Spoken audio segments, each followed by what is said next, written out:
welcome.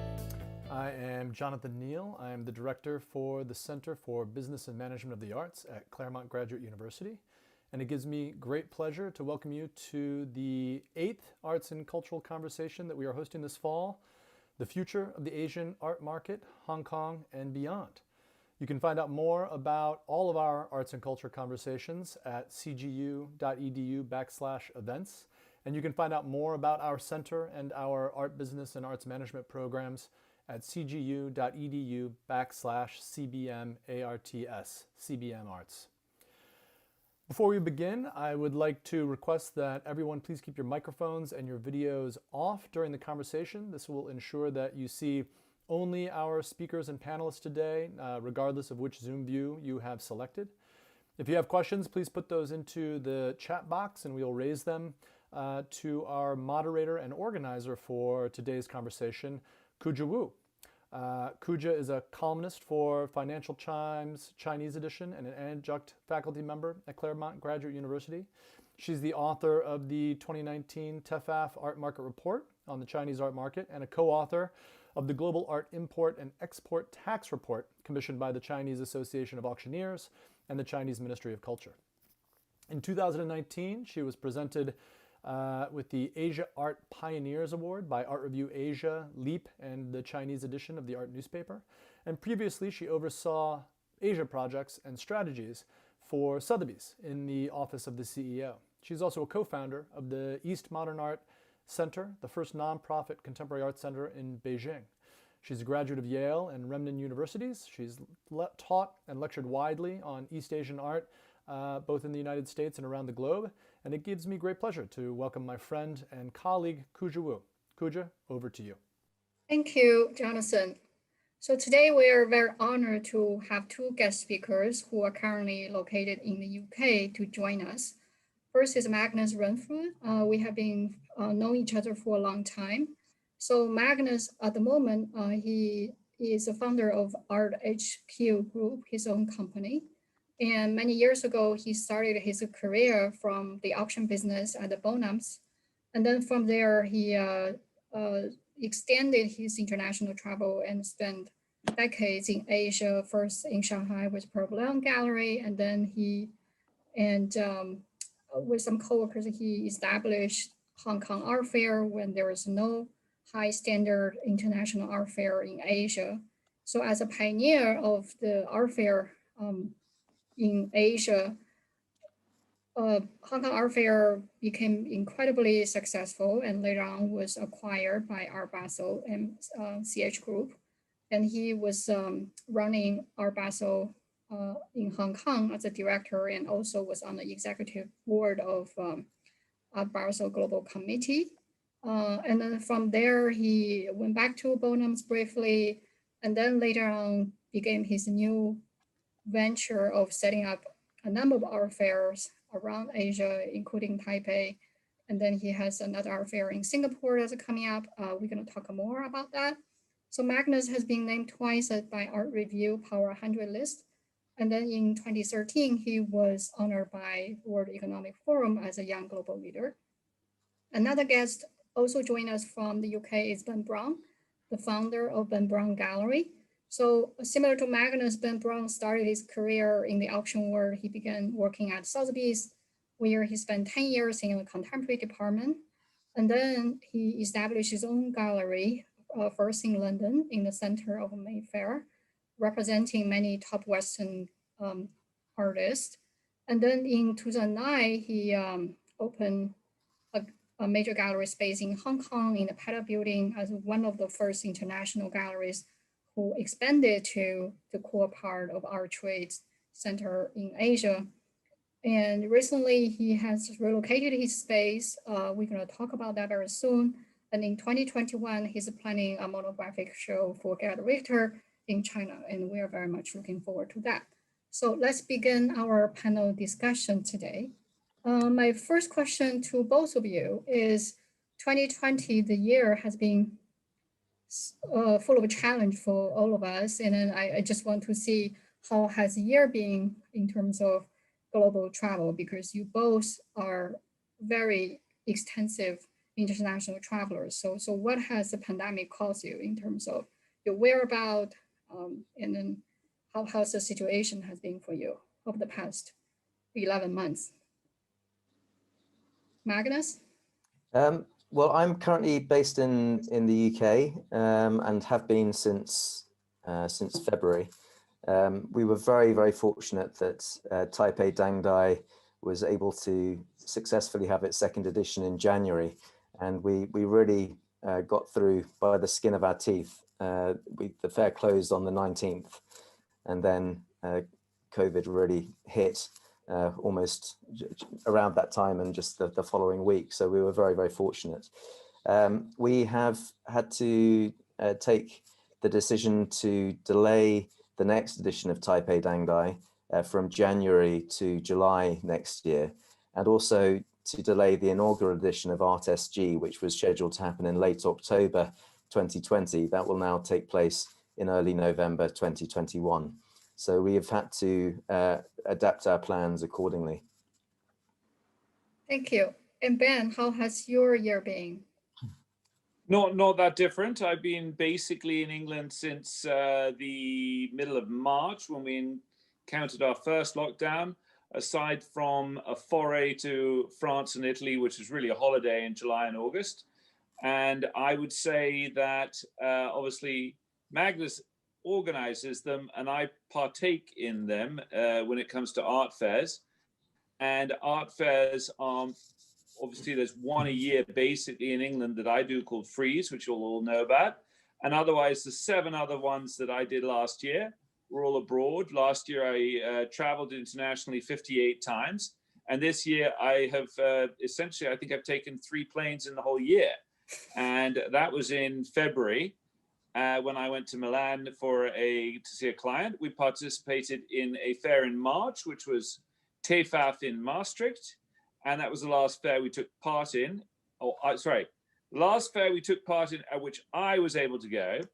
And then, as you might know, last week in Hong Kong, we participated in the Spotlight Fair, which was incredibly successful. I think there was a pent-up demand from bored Hong Kongers who have got plenty of cash, and they don't travel because of the quarantine constrictions in Hong Kong are very strict, and I think very much adhered to, despite what you might read about in the papers.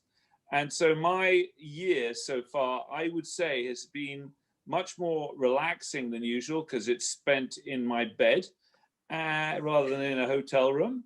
And I would say that in general, that my turnover is significantly reduced compared to last year. And the overheads are significantly reduced because we haven't been paying for art fairs and doing massive entertainments. And so we'll probably end up at about the same kind of profit. That's great to hear.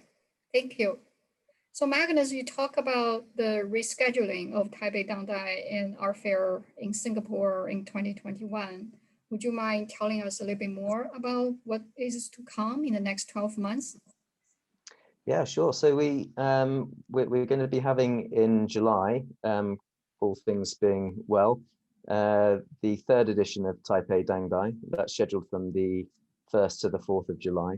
And we're already getting very good take up on that from galleries expressing their interest to return, and from new galleries who are looking for other opportunities in Asia.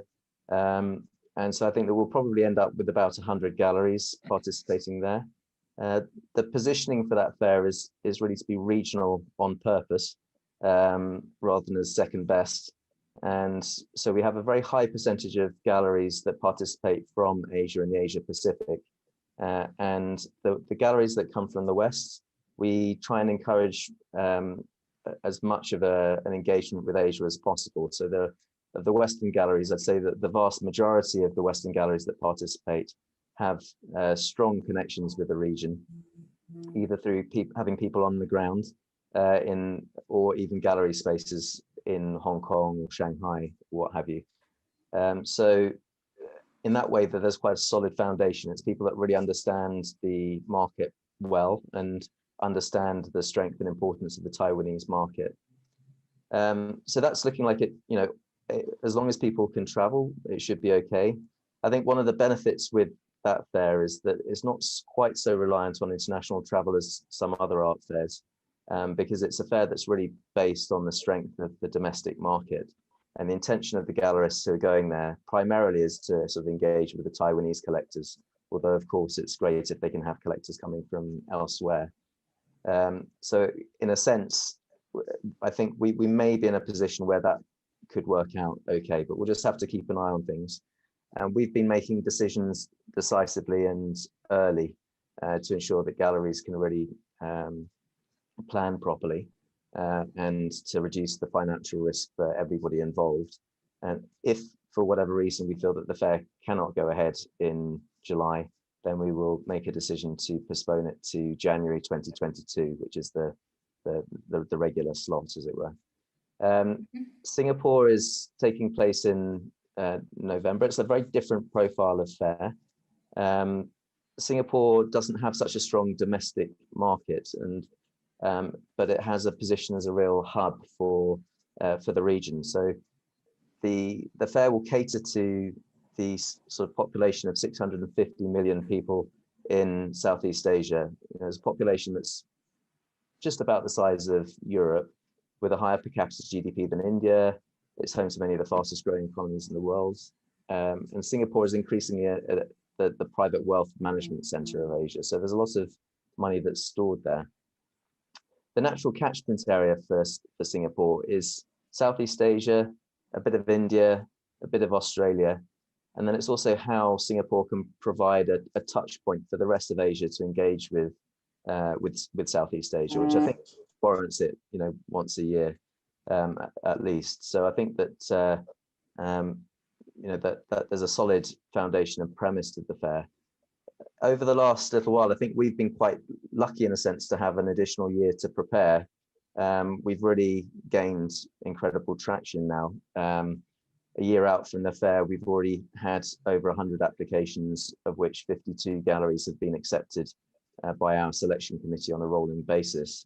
And so we're really halfway there with the year to go, which is rather an unusual position. We also have the support of UBS, who have joined us as founding and lead partner on a very long-term sponsorship arrangement. And so it's really, it gives us a very, very solid grounding. So, and also I think in terms of this timing, that actually people have really been increasingly kind of looking and analysing the fundamentals of what makes an art fair potentially run and run well. And I think that people are really beginning to do the analysis and see the point of what we're doing. So I think that extra time has helped us somewhat. And we're in the sales process at the moment, but we're having very, very positive conversations with very, very high level galleries right across the world. So yeah, I think it's going to be very exciting. Yeah, sounds really exciting. Thank you. So Ben, there has been quite a lot of press coverage about your gallery's relocation in Hong Kong, because Paddle Building was, in a sense, being perceived as sort of the iconic building for different galleries. And do you want to tell us a little bit, just to step back in terms of how you made the decision of opening a gallery at a Paddle Building in 2009, and what caused you to change the location recently? Sure. It began essentially because I wanted to expand from my sole London spot. And the two options for me, I thought, was either Hong Kong or New York. And in New York, you had a huge market and horrible competition. And in Hong Kong, you had zero market and zero competition. And I went and organized a couple of exhibitions out there in the gallery of a Chinese contemporary art dealer called Johnson Chang, and had some cocktails at my parents' house, who happen to live in Hong Kong, and realized that there was a huge potential for selling Western contemporary art into Hong Kong, of which there was nobody else doing it at the time. So there was a very good situation for mainland artists, for Hong Kong artists, probably Taiwanese artists, etc. as well, but Asian artists. and there was a fairly strong market for that. And I felt there was a potential market, but non-existent market for Western contemporary art in Hong Kong. And then just as I was thinking of opening a gallery, Magnus comes along and opens the first Hong Kong Art Fair, which was great. And I participated in it, and we did very well. Thank you, Magnus. And so I decided to look for a space. And it became very clear to me very quickly that if you want to be in Central, there was really only one building that had ceilings high enough in which you could put my kind of one of my core markets, which is a photography at the time was one of my core markets, some of which are 2.50 meters high. And essentially almost, I mean, every single office space in Central had ceilings lower than that. And the one building, the iconic building, was the Petta building. And it's a great building. It's full of character. The ceilings were over 3 meters high, and the location is perfect, and the rents were perfectly okay. They were high, but not ridiculous. And so we opened there in 2009. Neighbors were, I would say, extremely dubious. And I think I've done the owners of Petta building a huge favor by beginning the upgrade, if you like. And now it is very, very much upgrade material. It's much, much more expensive. And the reason I decided to move was that, as we all know, Hong Kong was rocked by protests from essentially June until, until very recently. But my lease came into an end in November, and I argued with them about the price, and I realized that my landlords weren't listening to reason, and something came up which is essentially about 3 times bigger and 1/5 the annual rent. And so I moved purely from financial perspective. I didn't particularly want to, but given the finances at the time, the fact that now in Wong Chuk Hang, where we are not as affected by any of the riots which were going on, especially in November. The last time I went to Hong Kong, there was tear gas and rioting every day on Petta Street, which is, as you can imagine, pretty off-putting for a well-heeled Hong Kong crowd. It's not exactly encouraging them to go into a gallery and spend hundreds of thousands of US dollars. So we relocated, and quite frankly, I'm extremely happy with my decision to do that. My regret was leaving, but when I got to the new spot, I'm very happy, even though, of course, I haven't actually visited it because we moved in March. So that's the history. The reason I went into Petta building is really the height of the ceilings. It allowed art to look really good. And I still believe it's the best building in Hong Kong. Just as an interim, probably many of you know about the building called H Queens, which opened specifically aimed at the art market. And we did have a look at H Queens. It was cheaper than Petta building, but not a lot.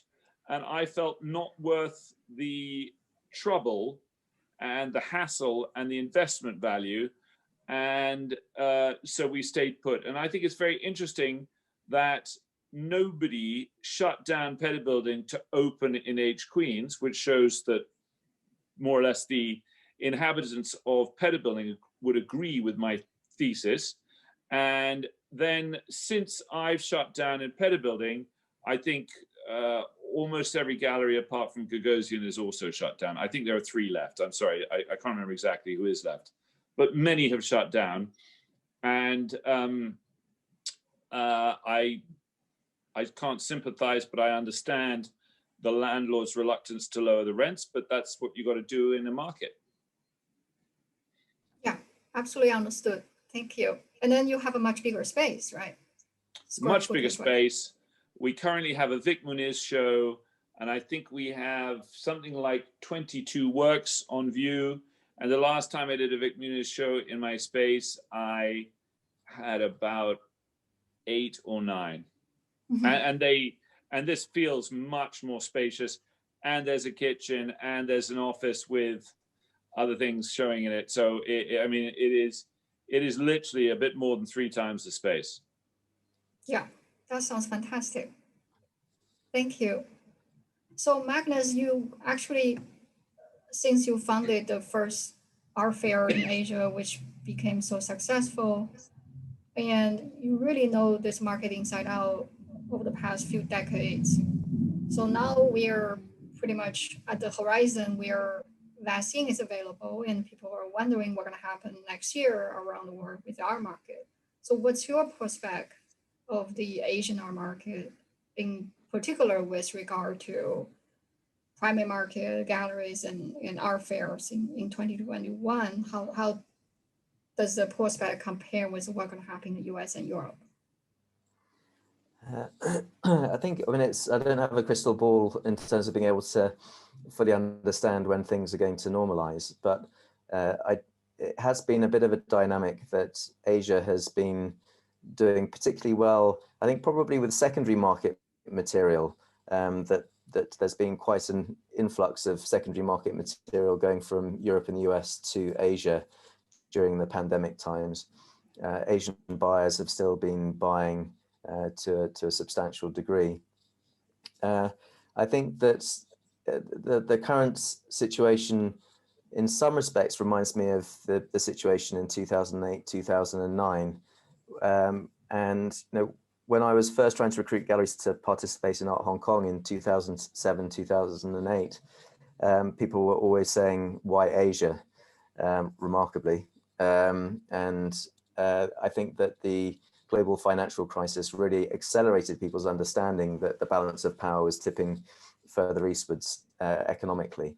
And I think that likewise with the pandemic, I think that it's accelerating a dynamic that was probably already at play in terms of the rise of Asia. And I think that I'm speaking continuously with the galleries at present, trying to persuade them to attend both Taipei and Singapore. And they're very open to considering it. And I think that they really understand the importance of Asia for the long term. And that's a dynamic that's not going to change. There's also a sort of a feeling that that Europe and the US may not be quite so quick to bounce back as Asia. Whether or not that's true, I don't know, but I do think that that the lessons of 2009 are sort of coming back a little bit now as well. So I think that I think that it will return and return with strength. As Ben was saying, that Hong Kong had a local fair, Art Basel Spotlight, last week, which by all accounts was a success.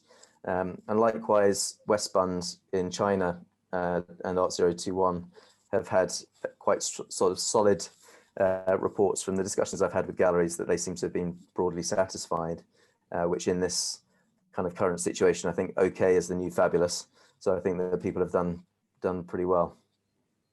Yeah, and then we also have seen excellent results over the past couple of nights from both Christie's and Phillips in Asia, which just to reflect what you just said in terms of secondary market. Yeah. Thank you. So Ben, you mentioned when you opened the space in Hong Kong, there was no market, of course, no competition. So in hindsight, let's say over the past 11 years, what have been the transformations in Asia that you have experienced, including Hong Kong and the rest of Asia? It's been hugely transformed, and the ability and desire to buy Western art has, I would say, increased exponentially. I think when I opened in 2009, if you said to Sotheby's and Christie's, what percentage of your contemporary and impressionist sales, let's stick to contemporary sales, went to Asia, I would have thought they would say less than 5%. I would have thought right now, I don't know what they'd say, but I'd be surprised if it's any less than 30%. And in certain sales, it might be even more. So the transformation in terms of the size of the market has increased exponentially. And my role in that has been at the beginning, I certainly helped transform that in Hong Kong, I would say. Sotheby's and Christie's, of course, are leading worldwide brands, which is not true about mine.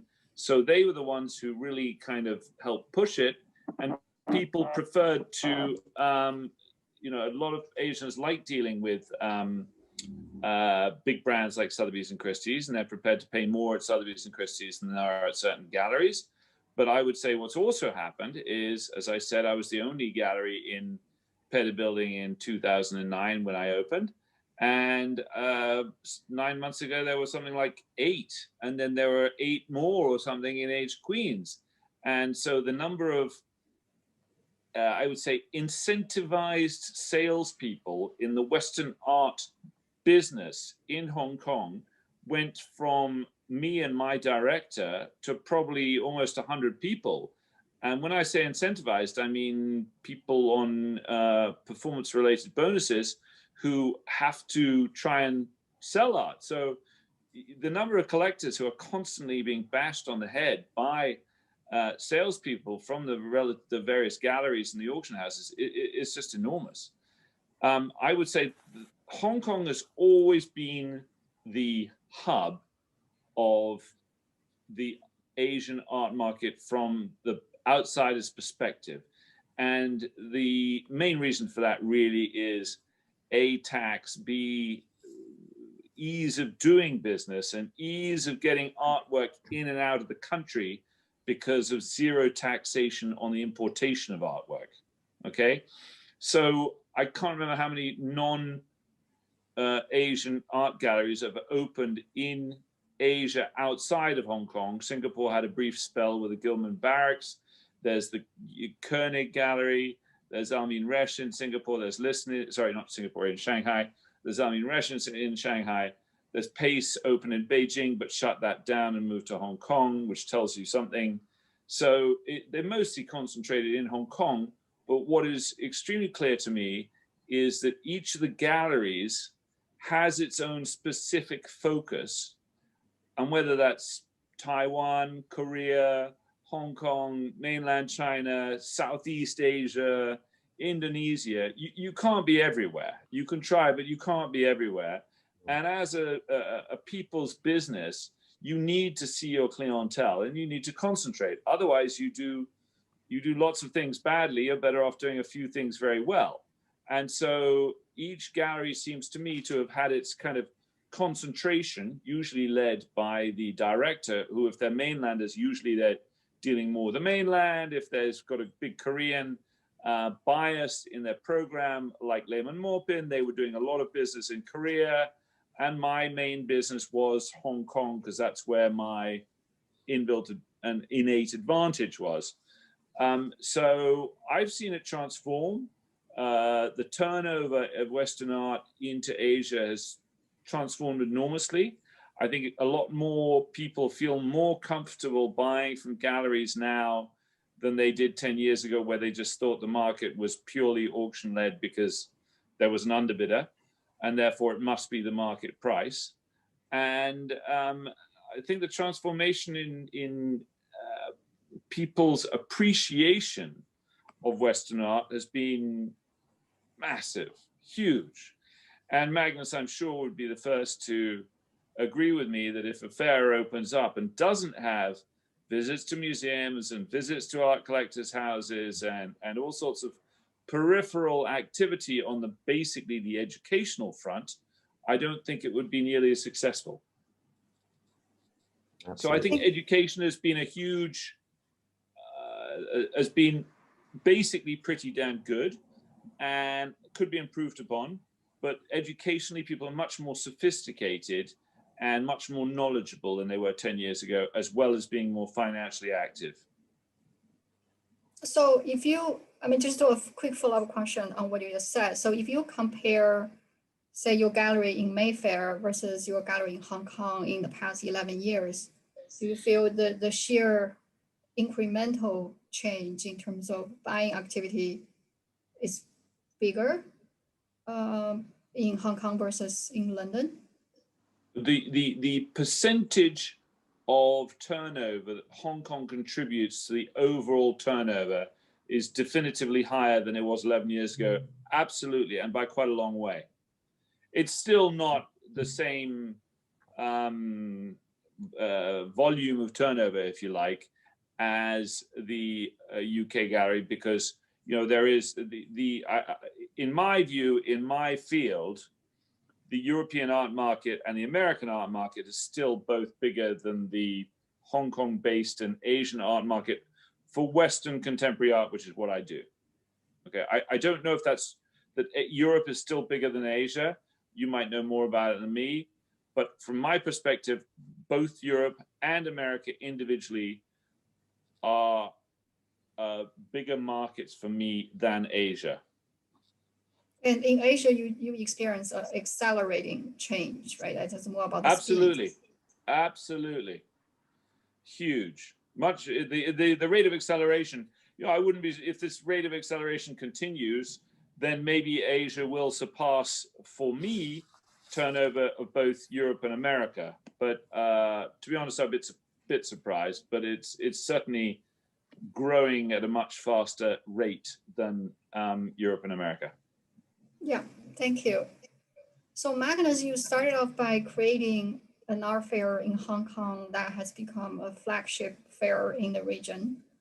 And now you have different focus in terms of more regional art fair in Taipei and then another fair in Singapore that has a strong focus of Southeast Asia. So how do you see the new project that you're working on in terms of brand recognition different from what you created before? And what kind of new demographics that you're trying to attract? I think that when I left Art Basel in Hong Kong, I left on something of a high. Everything was going swimmingly after an incredible trajectory and a good run. So it felt that it was the right time for me to leave and to hand it on to others to bring fresh ideas and fresh energy to it. And at that stage, I kind of felt that I was done with art fairs to a degree. I felt that I'd done it. So why would I go and set up some other art fairs elsewhere, given the success that we'd had? But I actually changed my mindset slightly and felt that, one of the things that I've been most proud about with Art Hong Kong and Art Basel in Hong Kong was not only the commercial success, but actually that it had a bit of a cultural impact. And also an impact on potentially the sustainability of the infrastructure of the art market. So I think that the competitive nature of getting into the fair had a strong impact on the kind of the programming of the galleries and the curatorial approach that they were taking, the publications that they were starting to make. And so that I actually sort of switched my thinking around slightly and just felt that if I could create other art fairs in different parts of Asia, whereby we could really build out the market and help to create a sustainable infrastructure, that could be something that I could look back on and be proud of. So I actually really completely 180-degree switched my thinking on that.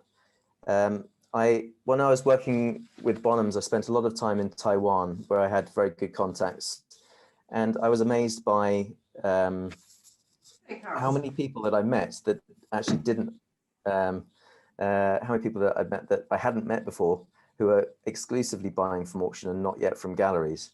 And in addition to the sort of the strong market in Taiwan of people who are buying from galleries, it just demonstrated to me that there was a huge potential to provide an appropriately sized fair and an appropriately positioned fair in terms of the makeup of the participants, geography-wise. There was great potential for a fair to service their needs and to broaden the market within Taiwan, but also to deepen the relationships for the galleries that had already expressed to us that Taiwan had played such an instrumental role in their success elsewhere in Hong Kong, for example. And I think Singapore is a different, as I say, is a different proposition, and that we're looking to have a focus on Southeast Asia, but in terms of the participation of galleries, I think it's probably going to have a higher proportion of Western galleries than Taipei Dangdai from the initial from the initial sort of interest that we've had. And we're really getting top level galleries who see this as and the potential for this as a hub fair for Asia. For us, our approach in building it has to be the same, whether or not it has the potential to take on an even bigger role or not. We have to build this from the inside out. So we're really concentrating on building the markets in the key constituencies around Southeast Asia. And so we have people on the ground now in Indonesia, in Thailand, in the Philippines. And we're also going to be looking to attract an audience from Australia. And we've got good traction from the Australian galleries who feel that there's a real relevance there, I think partially because of the geographical proximity. I just wanted to add one thing, if I may, just adding and building on what Ben was saying earlier about the appetite for Western art. I think one of the other sort of indicators that backs up what Ben was saying about the increased activity from Asian buyers is not only the purchasing power of the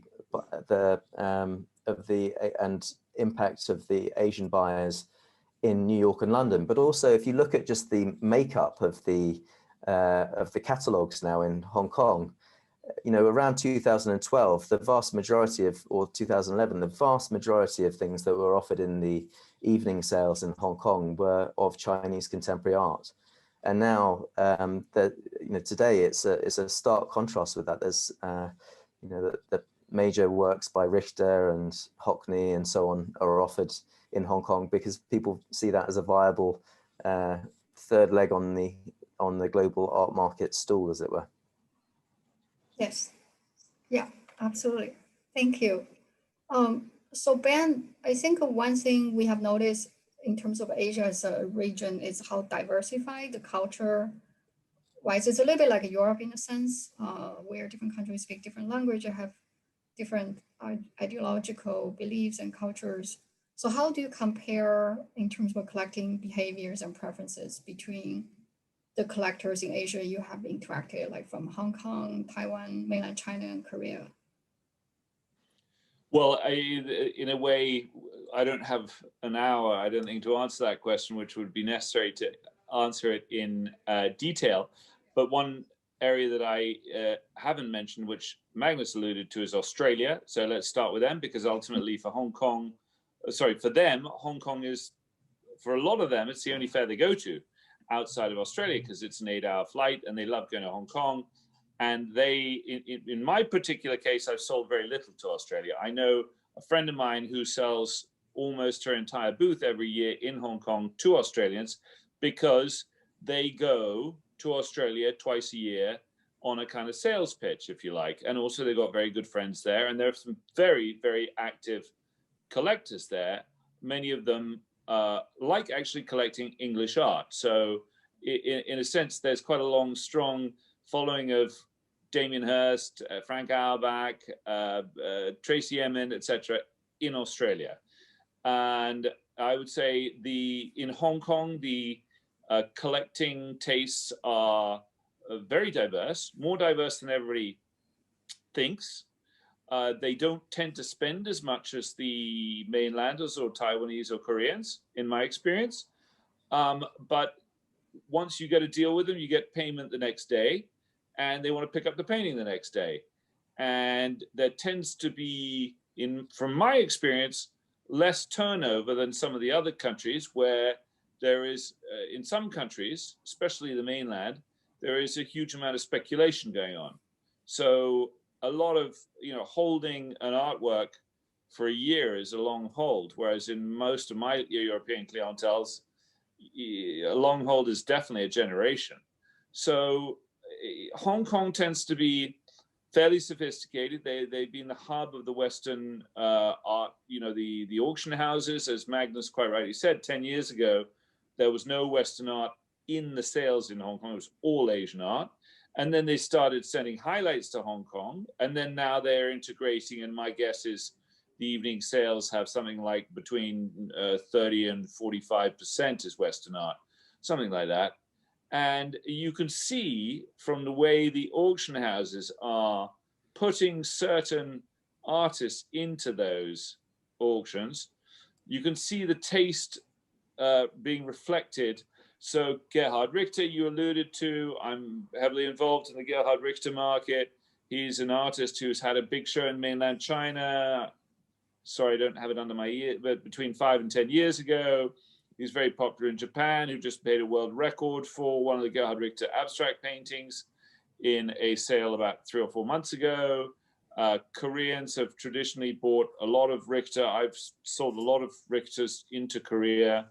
And the Koreans, for me, are a huge percentage of my Asian turnover. My guess is that they are bigger buyers of Western contemporary art than mainland China is. I don't know that for sure, but certainly in my case, that's true. And Sotheby's and Christie's would have their own ways of quantifying that and would tell me I'm right or wrong. There's a big difference as well. The majority of Korean collectors tend to operate through their trusted gallery. So a lot of them have a trusted gallery or advisor, usually a gallery who advises them, who buys for them. The mainland clients tend to come directly to us. And there is not such a system of close rapport between local galleries and mainland collectors. In fact, a lot of people say that there is a much closer rapport between the mainland collectors and mainland artists. So a lot of the collectors are actually very close to one of the successful mainland artists and use their eyes rather than a dealer's eyes, which I think is rather interesting.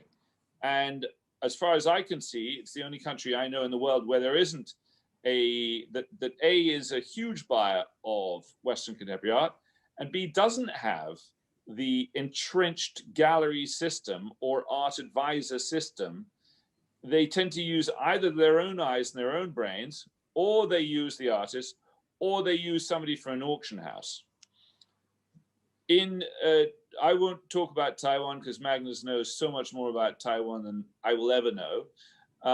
And I'm not that au fait with the Singapore and Indonesian market, which we used to be involved in. And then actually, to be honest, we gave up because it was pretty complicated and it was extremely difficult and frustrating to get deals done, and even more annoying to get deals done and paid for. So we kind of gave up on that region, maybe wrongly, but we can't be everywhere. And there is distinctive buying habits which are different between the countries. And I alluded to what the fair we just took part in, Spotlight, under the aegis of Art Basel, but in the Fine Art Asia Fair. And we have an artist called Jose Parla who has a huge following in the mainland, in Taipei, and in Hong Kong itself. But the Koreans aren't interested in him. So it's quite interesting that, you know, I've sold Richters to Korea, but I've never sold them to Taipei or the mainland, even though I'm sure there are Richter holdings there. So there is definitively a certain differing kind of taste amongst different collectors. I've sold my artist Miguel Barcelo. I've sold him heavily to mainland China and heavily to Hong Kong and never to Korea. So you can see the way the taste for Western art has developed, and sometimes it's intricately involved in their own contemporary art.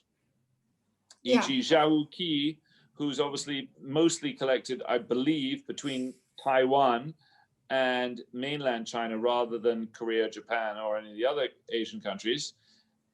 Anything that looks like Zhao Qi, and I have two artists who are not so dissimilar, are much younger, much cheaper, we can sell to China and Taiwan and Hong Kong, but not to the other countries. That's so interesting. I mean, especially I guess for the case of Richter, a lot of probably Taiwanese and mainland Chinese collectors feel more comfortable buying through the auctions. Quite possibly. Yeah, and also because he changed style so much, his market actually is more complex in a sense. It is extremely complex, his market, and he's still alive. He's in his late 80s, and he is, as you say, he's evolved many times over the years. And I'm sure within the styles there is distinctive collecting tastes among the differing Asian countries. But Korea has always been at the forefront of collecting for Richter, and maybe will be for a long time, but I'm sure China will try and catch up, because it's just the kind of painting, in my experience, that Chinese collectors really like. Yes, that's absolutely true. So Magnus, you have been working with international blue chip galleries for a long time, from the early days at the beginning of this century. So how do you see the transformations in terms of those international galleries, say over the past 10 years, when they are trying to expand or penetrate further into the Asian market? And then for the local or original Asian galleries, do they have a chance to compete, and what do you think are their competitive advantage? I think that's a very good and challenging question. I think with the Western galleries, certainly, I think that those galleries of scale have seen the importance of engaging with Asia and to, I think, almost marking their territory to a degree. And it's a consideration that I think works in both directions, because I think it's partially also to demonstrate to their best artists that they have the widest possible reach. It used to be the case, and it still is the case, that artists quite often work with several different galleries, but to cover different geographies. And one of the sort of interesting phenomena over the last decade is that now that everybody is everywhere, some of those things seem a little bit like a legacy of a bygone era.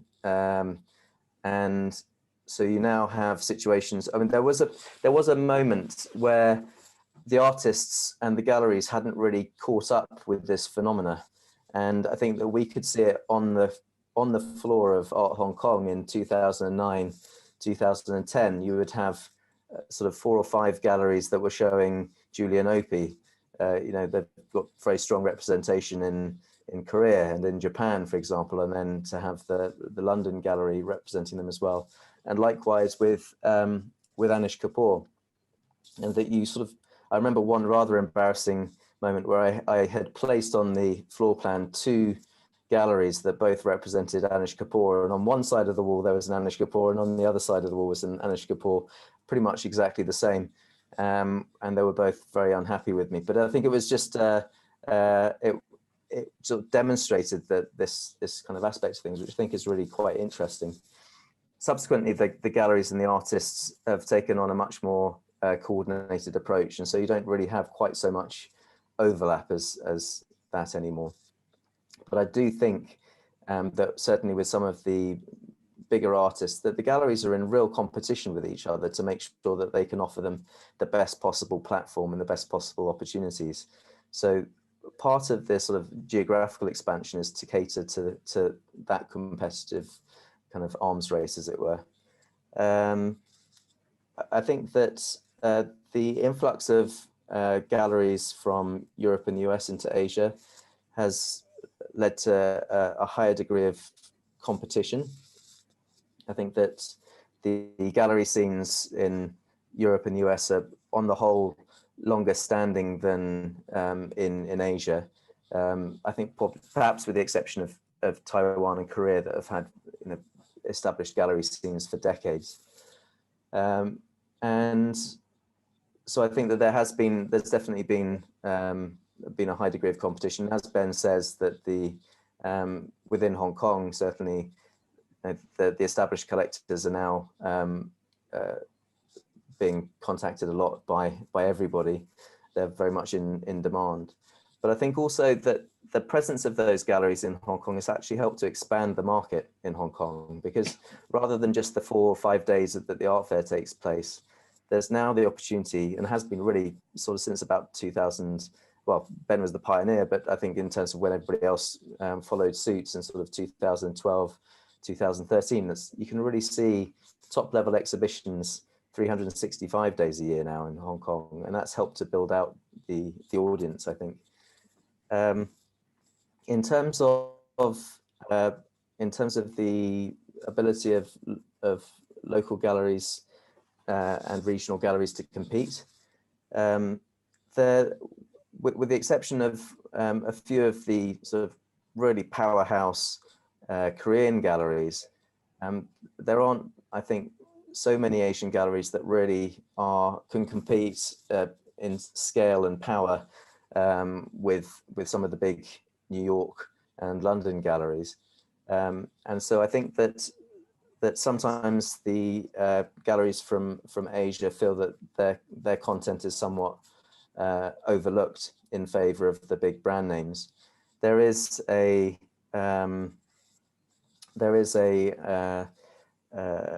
I think it is also kind of reflective of stage of the market, because I think that when people are beginning to develop their tastes, they tend to stay quite close to home.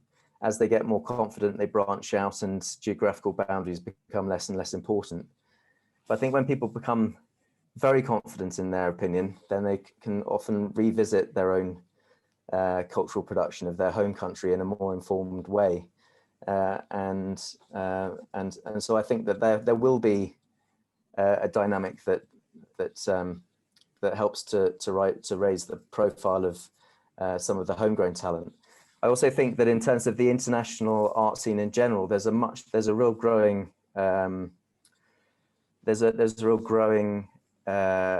interest from the international art world, and an acknowledgement that it's been so West-centric in the past. And I think an interest in engaging with art from more diverse cultural backgrounds. And I think the most sophisticated collectors are going to be cross-cultural in their activities.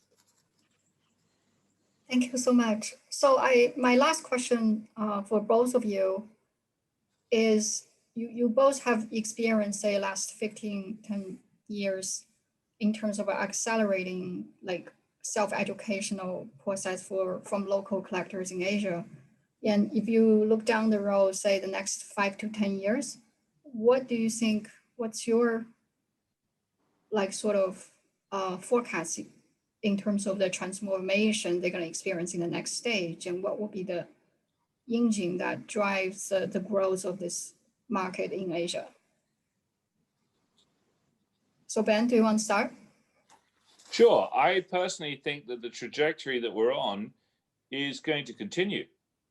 And the number of Asian collectors of Western art, I think it's going to continue to grow.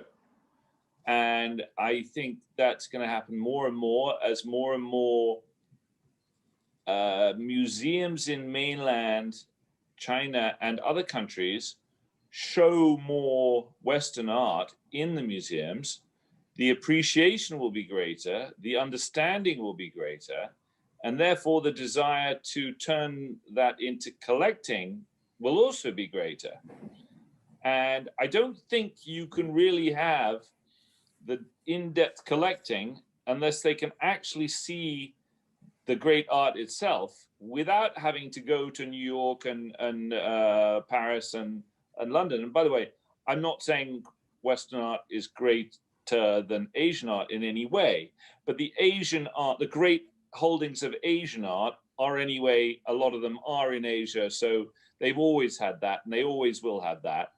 But both the ability and the desire to buy Western contemporary art, I think, is going to be on the increase in Asia, not at an exponential level, but at a relatively, I don't know, 10 to 20% a year increase level for a long time to come, because it's definitely there to stay. They've seen that a lot of the local Asian markets can be manipulated, and they can go up a lot and then they go down a lot financially, and they need the backup, and they need authorities, which are essentially museums and Western museums, to say, these are great artists in order to confirm the pricing. And I think that the West will continue to send more and more, and will want to send more and more museum grade shows to museums. And obviously the number of museums opening every year in Asia is certainly much larger than in Europe and America in terms of new museums opening, and they will need to be filled. And they will fill them, I hope, with a lot of Asian art, and I hope some contemporary Western art. So I perceive this market to be a growth market. I'm personally there for the long run, and I think that most people like me, or the Western art galleries that have gone into Hong Kong or Shanghai or whatever, I'm sure they would like to be there for the long run, providing, of course, that they're not losing money. Yes, absolutely. And then you already established the brand over the past decade. Exactly. Thank you. So Magnus, what's your take? Well, I think broadly speaking, the art market tends to follow the money, and the greatest creation of wealth at the moment is undoubtedly in Asia, and that's a dynamic that I think that we're going to see increasingly. There are a couple of things, I think, also building on what Ben was saying about the institutional affirmation being so important. And as of yet, there isn't a great institutional framework for validation of artwork in Asia. But we have a number of museums that are opening, M+ being one, that'll be opening in the next couple of years, which hopefully will provide, an affirmation for people of genuinely what's worth paying attention to. And I'm sure that will give a greater sense of confidence to collectors to start engaging meaningfully with work from the region. Thank you. We have quite a lot of questions from the audience. So starting from Jonathan, Jonathan, do you want to ask questions directly or? Sure, I'll be happy to. So far, this has been a fantastic conversation. I really appreciate it, Magnus and Ben. This is unbelievable insight coming from both of you.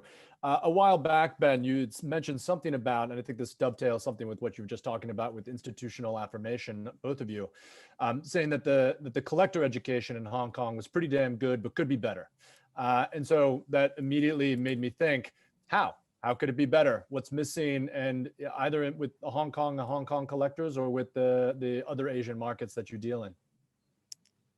One is talks, education through the university, lectures. I remember doing a talk with one of my artists when I first opened on a Saturday morning, and I did it in conjunction with Asia Art Archives, and we had 5 people.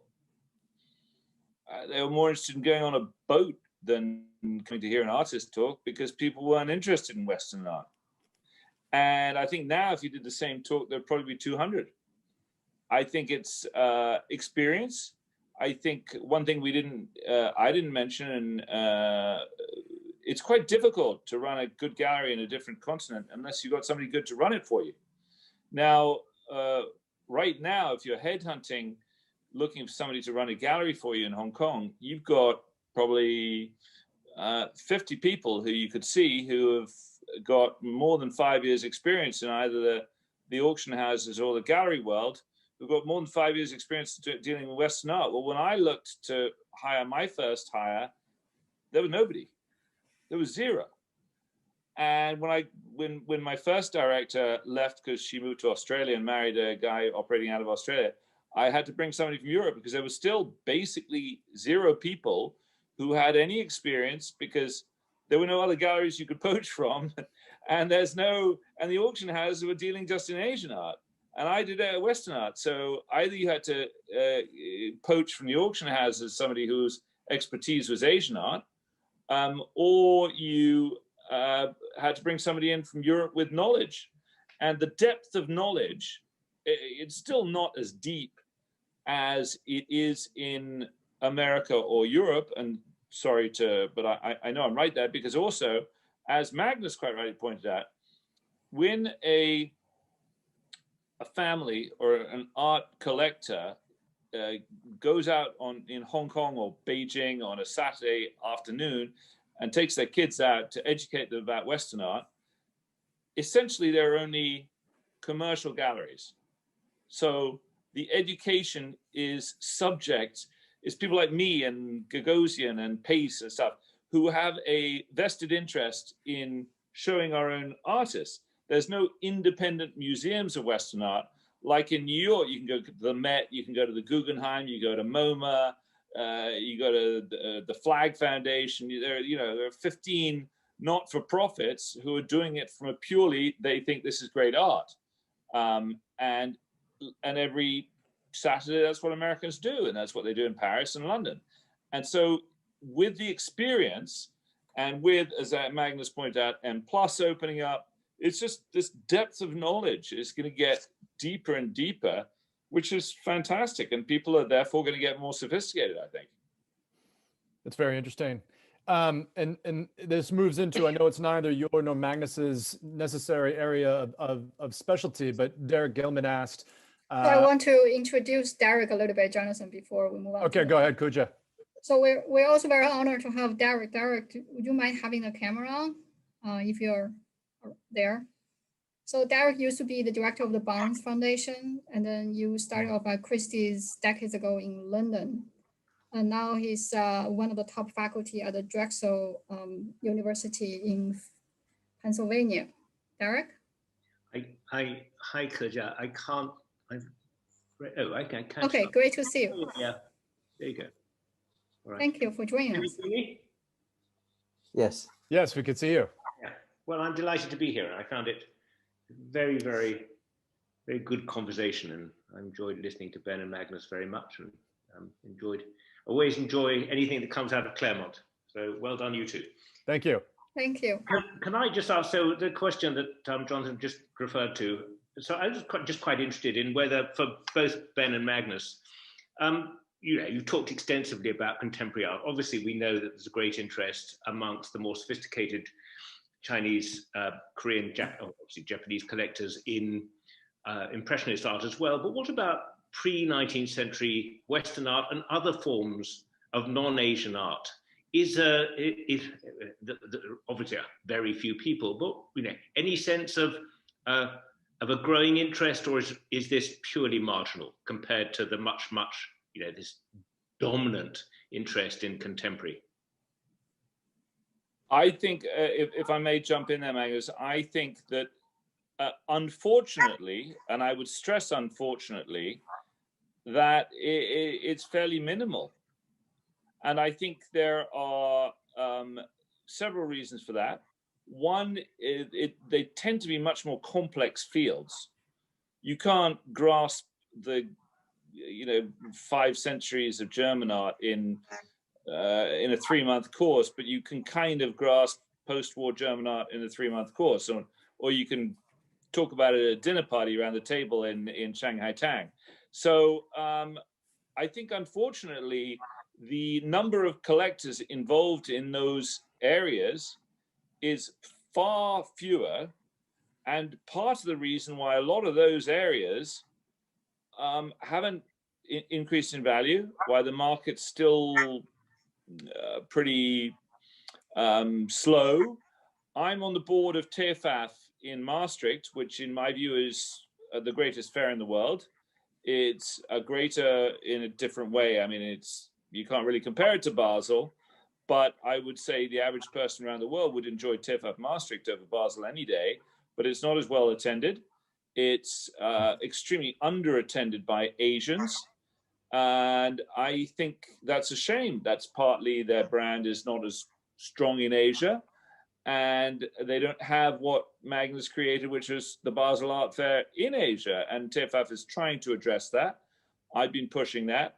And I think that would, to answer your question, you need something like that, or the Louvre outpost in Shanghai, or the British Museum opening an outpost in Hong Kong, in order to help transform that. That's my view. And that hasn't happened yet. Thank you. Magnus? Yeah, I would say I broadly agree with Ben, I would say that the more recent phenomenon of the art market has tended to be driven by interest in contemporary. And so the trajectory has been probably from classical or traditional Chinese to modern Chinese to contemporary Chinese to contemporary international. That's probably been the path for a lot of the Chinese collectors. Now people are jumping straight into contemporary without any of the prior knowledge, as it were. Different places have different different aspects to their collecting. I think that the Taiwanese, the Japanese, and the Koreans have had a long-standing collecting history of other disciplines, of classical antiquities, of ceramics, and so on. And so that aspect of connoisseurship is very much there in those markets. I think that in terms of the sort of the old master market, for example, I think that there are probably people, or I know there are people who are involved at the very highest level, that are really buying just the exceptional trophy pieces. And for anyone, who's involved at that, at that level, the air is pretty thin anyway. So there's only really a handful of people who are able to operate at that level, as you know better than I do. I think from that perspective, it's not sort of like a broad field, a broad collector field in that sense. I think it's partially also about the amount of material that there is on the market, because there's so much less of that material now in circulation of high quality. One area that I was going to talk about a little bit, and I don't know if I've confused myself about this aspect of what you're asking, but in terms of the non-Western, non-Asian material and interests, I think that when it gets to the contemporary side of things, that actually there's really quite a flattening. And so whilst there's very much, I think, amongst new collectors, there is a desire for brand names and big named artists that have established reputations from the West. I think that also people are kind of willing to engage with things from wherever they might be, because of the contemporary idiom is perhaps there's more in common than there might be in other collecting disciplines. So I think that that there are collectors from Asia who are collecting work by African artists, Indian artists, and what have you. So I don't know if that answers your question sufficiently. Thank you. So it's a great honor to have you on, Derek. Thank you for joining us. Yeah, for sure. Thank you, Derek. Likewise, Derek. I'll disappear off the video now. We had another question from one of our students, Shu Herstrom. We've been talking a lot about Hong Kong, the mainland, Korea, Taiwan, Singapore. What are the next emerging markets that you may see? I mean, do we see things from Vietnam? Are we seeing some other areas, other regions, other artists that are gaining traction and interest amongst these collectors, both Western and East Asian? I think we've kind of run out of next big things. I think that everything's been looked at in terms of territories, but I think that people are increasingly looking for quality, and I think that the people who are defining what is interesting and what is of quality is really rapidly changing, for the better. And so I think I think that there's great work being produced. One of the areas I'm focused on at the moment is Southeast Asia. There's great work being created right across Southeast Asia, and it's really quite an unexplored or underexplored and underappreciated sphere. So I think that there'll be interesting. I think there'll be institutional interest in artists from the region, but I think that it's this dynamic of a Western-centric or European and American-centric art world. I think things are sort of moving along from that, and that people are becoming kind of more open to considering things from other cultural and aesthetic backgrounds. I'm afraid I can't answer that question because I don't know the answer. It's beyond my remit, so I can't answer that, I'm afraid. No problem. One final question that we have from the audience. Are you seeing, or do you predict pent-up demand in a post-pandemic moment? One of our audience members mentions a record result from the Chinese contemporary art sale in Christie's in Hong Kong, and is wondering if we've seen sort of suppressed consumption over the course of the last 9 months, 10 months with the pandemic, and whether there's going to be a sort of great awakening to consuming art coming forward as fingers crossed we begin to slide out of this global kind of shutdown. So there I do have something to say. I would say definitely yes. Yesterday, England came out of a lockdown and the restaurants were all full because people were dying to eat in the restaurants. In the same way, people are dying to go and see some art, I think. Anybody who's interested in art, well, it's like, look at us. We're all on a Zoom call. We can't wait to go and have a proper, lecture, art fair, where we hang out together and we talk face to face. So in the art world, I'm sure it's identical. And my direct experience of that, of course, is this fair we did last week in Hong Kong, where though I wasn't there, my director was there and said they were socially distanced and limited number of people per hour. And apparently it was very well organized. And people were so happy to be there. They were just so happy to look at a real painting that wasn't on their own wall. And this is already Hong Kong, where there hasn't been such a bad lockdown like in Europe or America. So it's and the pent-up demand, as I say, we did very, very well at this fair. So I think, yes, I think there will be a pent-up, if you like, explosion. But the fact is that a lot of people have lost, are much poorer than they were in March. A lot of people are richer. But in those who do have the means, I think will spend. And I think it'll be slightly fewer people, but spending. I think you'll see some huge records, and I think, unfortunately, you'll see some artists who are going to suffer. Interesting. Yeah, I think that there's going to be. I think there is pent-up demand. A lot of collectors, sort of who are buying from art fairs, have their annual budget of what they're prepared to spend, and they just haven't had the opportunity to spend it as of yet. So I think that there will be a sort of an immediate impact once things open up. I think that the early fairs that can go off without incident, I think will do quite well. Can I just say one thing, Magnus? To be fair, they have had the opportunity. It just hasn't been very satisfactory, because buying on an online viewing room is nowhere near as fun, and it has its huge potential pitfalls, because we all know in general it's much better when you see it. They have had the opportunity, but it's just not as. They haven't wanted to be spending as much money. And my personal experience of the online viewing rooms has been less than 5% compared to a real fair. We've sold 3 things in 5 online viewing rooms or something. It's terrible. It's well, not. It is not. It is not the future. Okay. That's very encouraging for us art fair organizers. But I have a follow-up question then to that, Ben.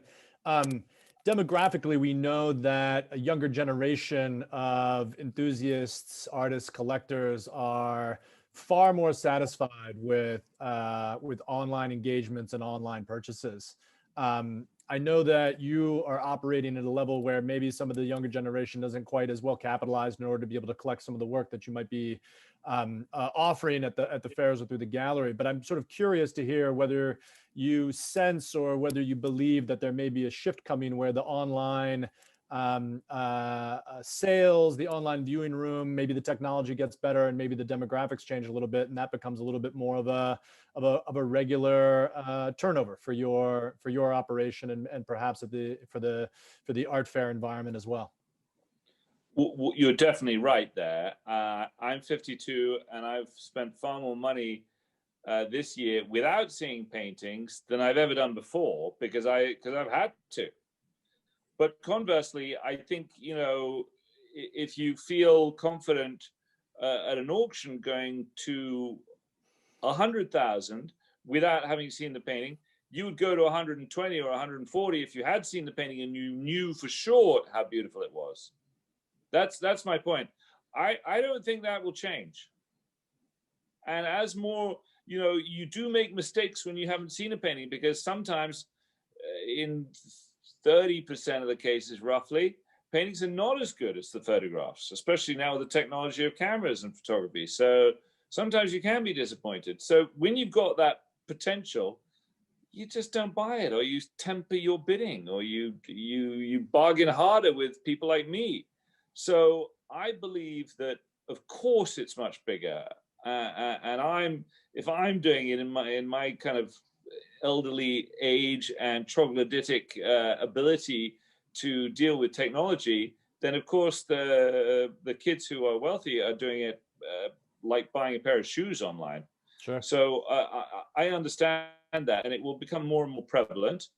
I wonder and question how high up the financial level it will continue to rise without a kind of ceiling above it. I like that answer. It's like you can hook up online, but you can't fall in love. I think the other, yeah. Sorry, the other thing, I mean, of course, this is like beyond our subject, but it's about the backend support. We're so used to buying things from Amazon because we know that if we're not happy with it, we can return it. I think for the millennial, that's particularly the case. There might be a vast range of purchases they are happy with online collecting, but how at some point our fair organizers or galleries can support the backend logistics. Well, that's why they should buy from galleries, not auction houses, because I have no problem if somebody says, I'll buy it and I'll pay you 100, but I want to see it. Great, I'll ship it to you. And then you got 3 days to decide. I've got a picture arriving here tomorrow that we've done exactly that from Italy. Sorry, I've agreed to buy it, and I've got 3 days to make my final decision while it's in England, and then a week to pay the guy. And otherwise, I ship it back. I have no problem with that. Obviously, the auctions can't do that, and we can. So I personally, actually, I like it when people say that, because it means they only want to buy it if they really have a positive reaction to it in the physical presence. Yes. So I personally like and respect that kind of question. Magnus? Yeah, I think that with regard to people's, the traction of the online vehicle for selling art and buying art, I think that people are becoming much more comfortable with buying from digital images. But it tends to be for things that you've already seen and you have some comfort level with, and you kind of know already to a degree. What I think the reports that I've heard from galleries, and Ben would probably be better positioned to tell you about this than I, but the response that I've had from galleries about online viewing rooms and how successful they've been has been that they've worked for collectors that want to get in touch with galleries that they already know and trust, and for collectors to go and look at artwork that they already know. It's not been a good vehicle for discoveries at all. And I think that, there's the sort of great sense of serendipity that you have in an art fair context, whereby you kind of take a wrong turn and you walk past something and you tie your shoelace up, and all of a sudden you see something that actually really strikes a chord with you. And that's something that's very difficult, because I guess with an online viewing room, everything that you're looking at on purpose. There isn't a great sense of serendipity and chance. And so I think that in a sense, everybody's kind of trying to answer a question, provide a solution to the wrong question. And I think that people need to go back to basics and understand what it is that people are looking to achieve from going to an art fair, how people navigate the art fair. And, and I think that the ability to be able to see a huge quantity of material in a very short space of time is pretty key. And currently all of the online viewing room options are fairly plodding in that respect, that you have to click in and click out and so on. So I think that sort of building on what Jonathan was saying earlier, I think perhaps the digital experience of buying art might look a little bit more like Tinder than a traditional website. Thank you so much. Thank you all for everyone for joining us today. And it has been a great, fantastic conversation.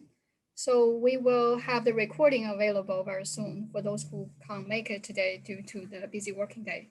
And thank you particularly for Magnus and Ben, for Jonathan. And let's wrap up. Enjoy the rest of the day or the evening.